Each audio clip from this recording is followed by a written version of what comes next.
Welcome everybody to the next episode of KapVista Klips. Today we are talking to the team from Hitch, which is an exciting tech company out of Latin America.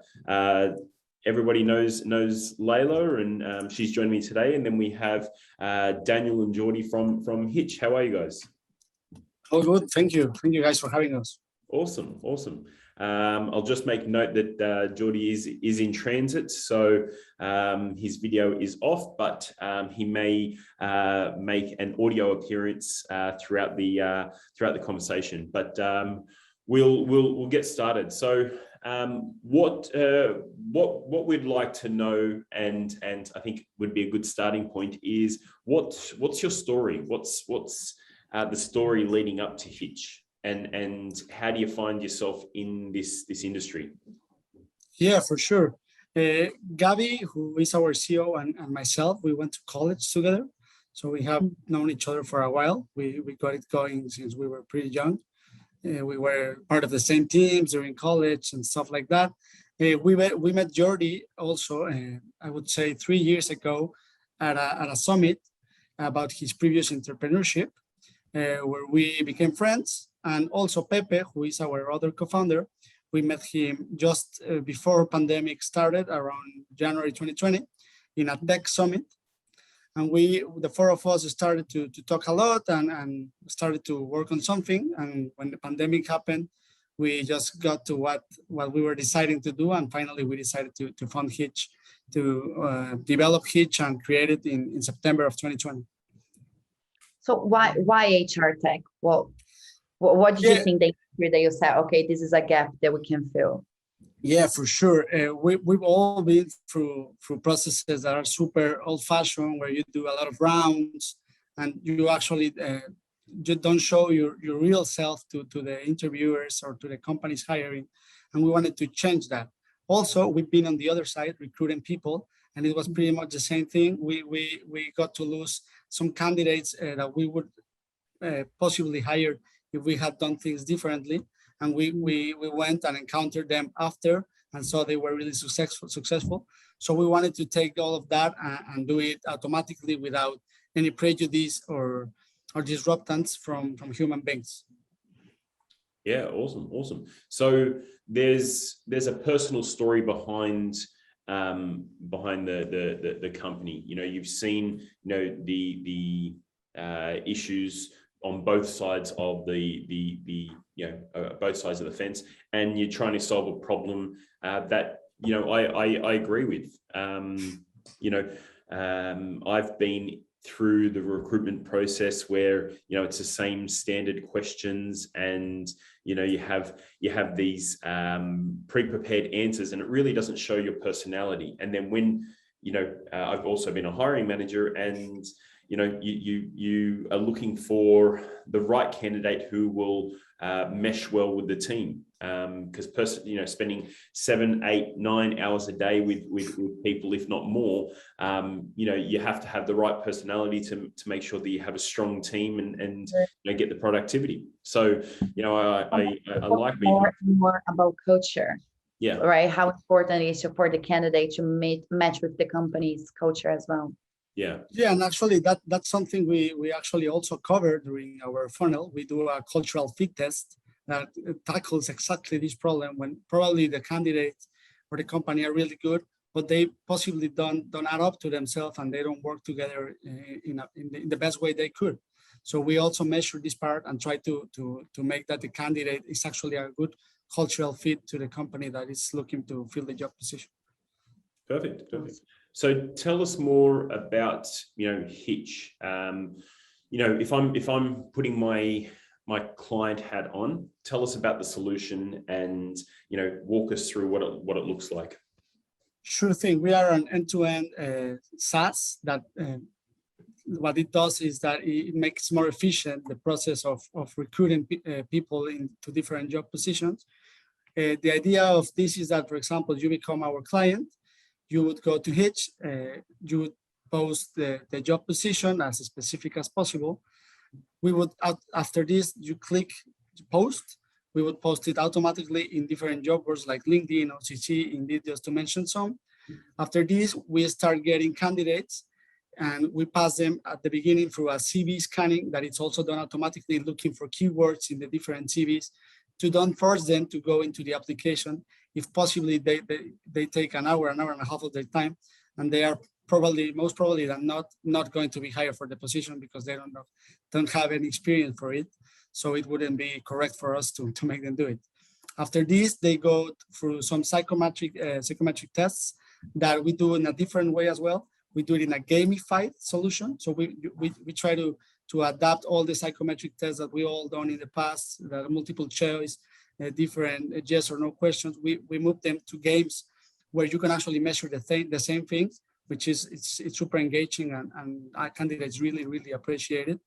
After this, they go through our cultural fit test that I was mentioning you guys, which is also super important for us, and it's one of the most important pillars for our scoring thresholds to be met through our algorithm. After this, they go through hard skills test, depending on the position and depending on the ranking, if it's senior, junior, or mid-level. And also, if the client has a specific special test they want to add up, it's super easy to post it in Hitch and put it right through the funnel with no problems over there. And finally, they go through our video interview, which is where most of the AI and machine learning is applied, where the candidate records it, themselves answering different questions that an avatar asks them. They are not specific mathematical questions or anything like that. They are super random questions where we want to measure how the candidates react, how their intonation, how their leadership skills, if they're nervous or not, if they seem honest. All of these we can check it through our video interview, which is super interesting. And finally, with all of this scoring that we get through our algorithm, we develop a short list, which is like a small report that we give to the client's user, where they will find the 5 most adequate candidates for the position. And after this, they would either decide to interview them themselves or just send them the offer and hire them. The most common thing is that they actually do an interview to do the final and see if they check up with what they need. Yeah, awesome. Daniel, how long does this whole process last? Yeah, it lasts around an hour and a half, depending on how quick you answer the application. What it's important to mention is that you can pause it and come back to it, and there's no problem with that. But if you compare it to a normal round of interviews that take around an hour every time you pass through a round, well, it's way shorter. And something important is that this whole application, it might be the whole process. So it's also something that we mentioned at the beginning. Yeah, that's different because if you think about it, most roles take 3 or 4 interviews.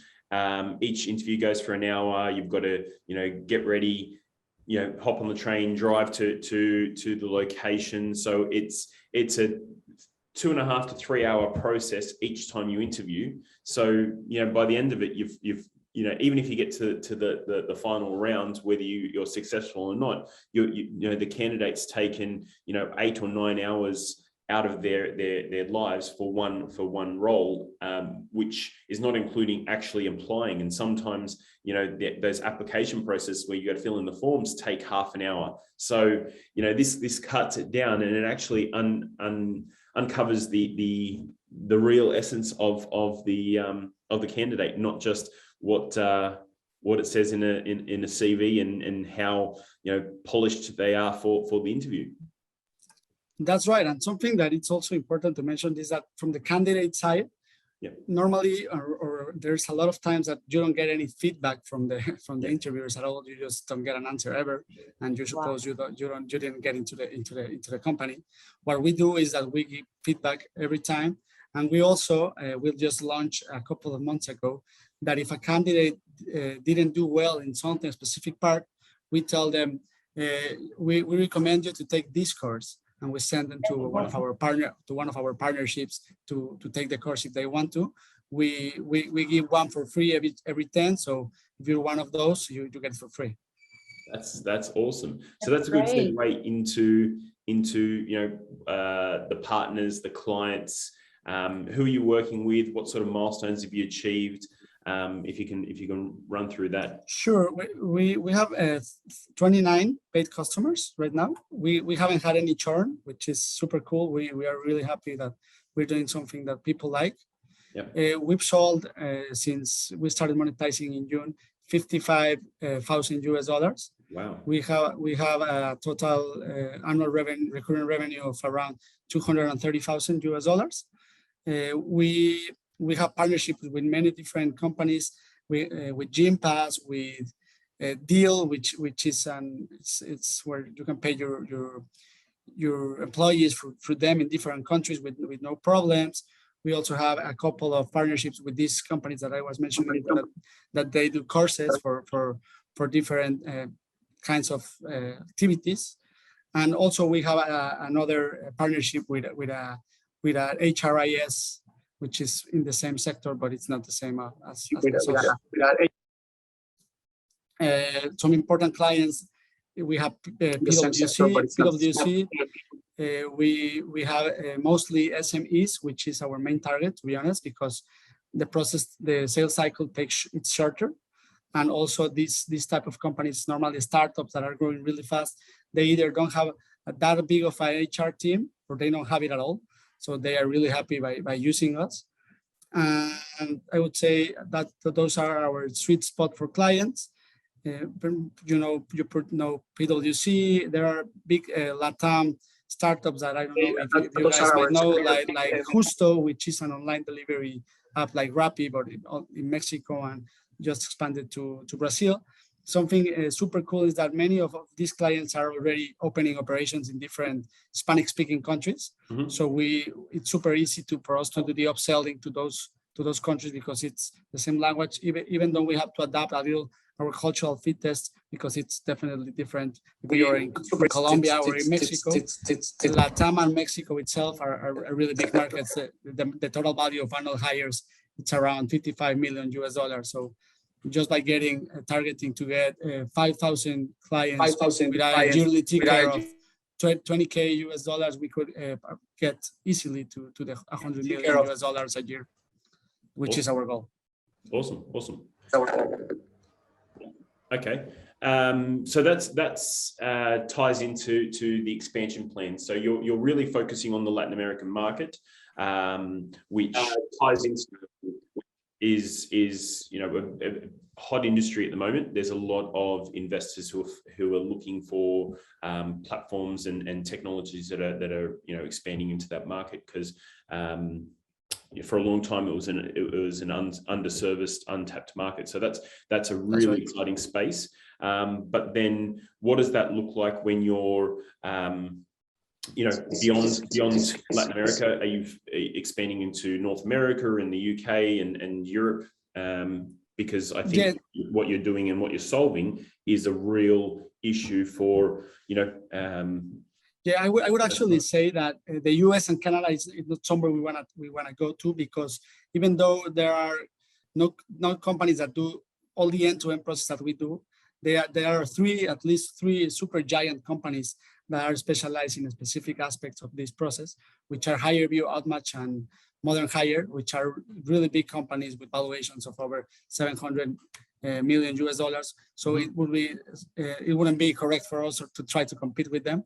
I would say those markets are actually probably most probably our short mid-term exit, to be honest, once they want to target or get into LatAm. We would first expand to EMEA or APAC for sure, which is after LatAm. After LatAm, we separate Brazil in a different aspect because of the language, but it's also a really big market itself. So before going to EMEA or APAC, we would definitely go to Brazil. Yeah. Brazil's a market in itself. The statistics around that is incredible. So that's awesome to hear. So this probably, if you can explain us your revenue model. You said it's a SaaS model, but what about the partners? Is there multiple revenue streams? What does that look like? Yeah, we are a subscription SaaS. We charge fixed fees with add-ons, going from $3,000 for the cheapest product till $4,500 for the most premium product, I would say. We have that revenue stream for sure, and we also have a revenue share for everything we do with our partners, or everything they do for us. It's both ways. Okay. But I would say that the main and the most prolific or beneficial is our subscription SaaS. Yeah, and if you consider, and I know this from the Australian market, but just in the recruitment space alone, companies at a minimum would be paying at least $500 to $600 per advert just to attract the talent, and then the time and effort, if they're doing it manually, far outweighs the costs of a platform like yours. So having having that opportunity there, especially for a mid-sized organization, when you start getting to the larger organizations, the costs start to blow out. So having a platform like yours that streamlines the process, finds the best candidate, and reduces the man hours and the operational hours, it's a no-brainer. So we have Layla back. So welcome back, Layla. I know I don't know what happened with my laptop. Yeah, we were just talking about Brazil. Yeah. Oh no! Can we go back to it? Layla is the expert on the Brazil market. So we were mentioning that Brazil, as a part of LatAm, is a market in itself, and the numbers around it are quite attractive. For do you guys have expansion plans to Brazil? Yeah, after the Hispanic-speaking countries in LatAm, we would first go to Brazil before going to EMEA or APAC for sure. Yeah. Awesome. And yes, Daniel, just adding up to what you said, we are way cheaper than a normal headhunter for sure. Mm-hmm. The reason for this is that we do everything automatically, and we don't have a headcount for this specifically done. And they charge, I would say, at least 3 or 4 times more than what we do for every job position. Yeah, so what you're doing is highly scalable. So that brings us we hope to do it. Yeah, it is. It's faster, it's more assertive. Yeah, a lot more efficient, and you're unlocking the characteristics of the right candidate as opposed to what they look like in on paper, which is highly valuable. All right, so tell us about the raise. How much you're raising? What's it being used for? What's the offer, and what's the momentum you've had so far? Yeah, for sure. We've raised when we launched, we launched with a pre-seed round where the 4 founders invested in it, and also a couple of investors, strategic investors, invested with us. We launched with a $400,000 round. Mm-hmm. And we started opening a new fundraising in November. We want to close it at the end of January of $1 million through a convertible note with a pre-money cap of $5.5 million. We've already raised 550 that are already in our bank accounts.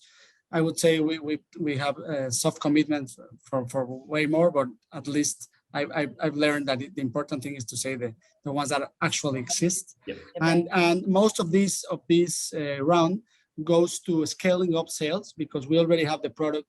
We took 6 months just to deliver, to actually develop the product since scratch.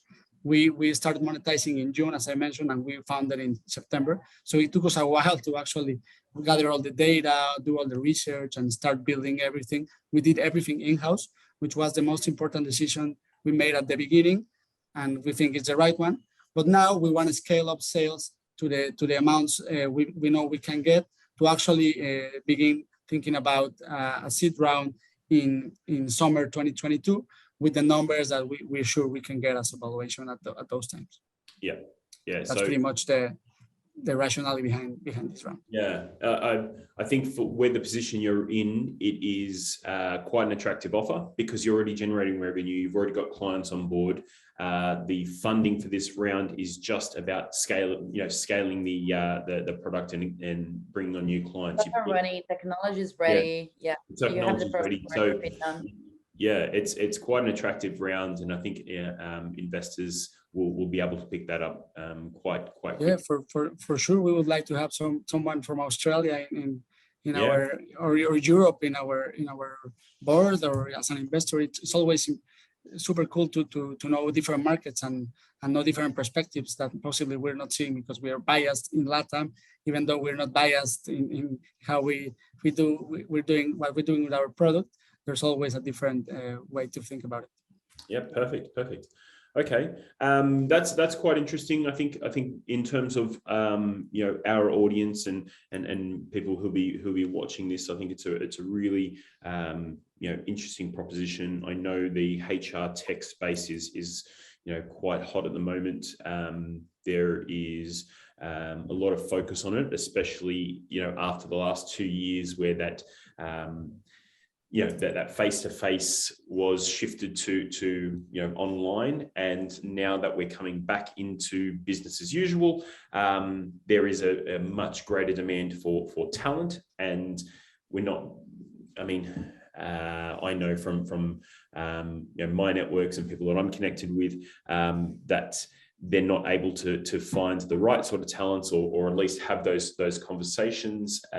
So, utilizing all tools available to find the right candidate is highly sought after. So I think where you're playing is an attractive space.